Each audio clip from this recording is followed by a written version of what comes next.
we've been talking a lot about place, so I'm going to read basically the poem that the blackbirds tell stories. That's a line out of this poem. And when I moved here, I'm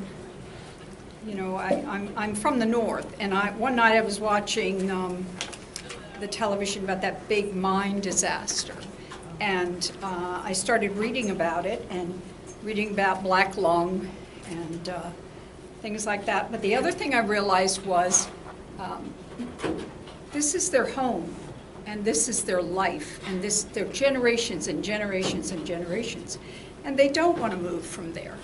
I mean, they're part of that whole existence, and it's the responsibility of other people to make sure that they're safe when they're doing that, because that's what they do.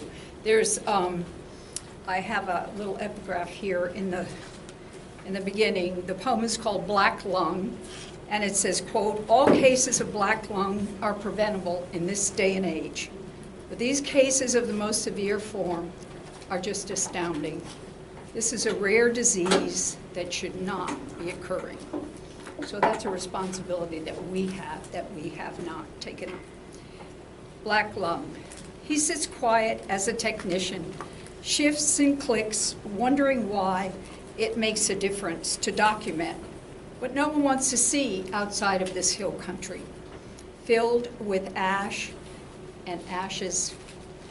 Ashes to ashes, dust to dust, says the preacher over his son, too soon gone from the blackness.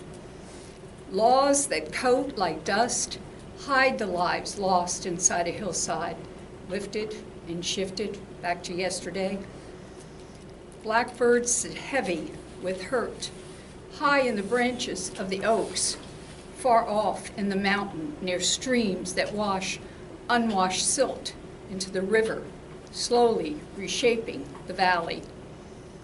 The rain slicks feathers tarred since birth, as lungs learn they cannot wait for summer's warmth, so wrap themselves in the solid gauze of tomorrow's daydreaming yellow light as it sinks below the tree line.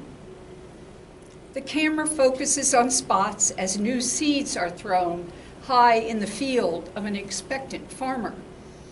He feeds on hope long after the night slides down and the shutter closes. There, in the softness of morning, high in the oak trees, the blackbirds tell stories of sons and fathers and grandfathers and babies never full grown. They look to the porch rockers, just as I sit myself quietly down. No one hears. And this poem, I saw this lovely piece of glass in a shop one day, and it actually is called Hebron glass, and it's from the Palestinian territories. And they've been making this glass for years and years and years and years, and it's absolutely stunningly beautiful. Pouring water. You sit perched on a shelf, waiting for water to fill you up, bringing you to life with life. Colors roll away from your sides as waves sing inside you. The rustle of olive trees swaying in the heated air.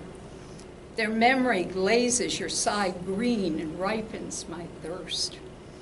The salty taste of childhood washes through me, and I float above the deadness of time, listening for the music as it whistles through the tube. I turn and turn until your body blossoms, like the arum into this vessel that I will use for sustenance. Thank you.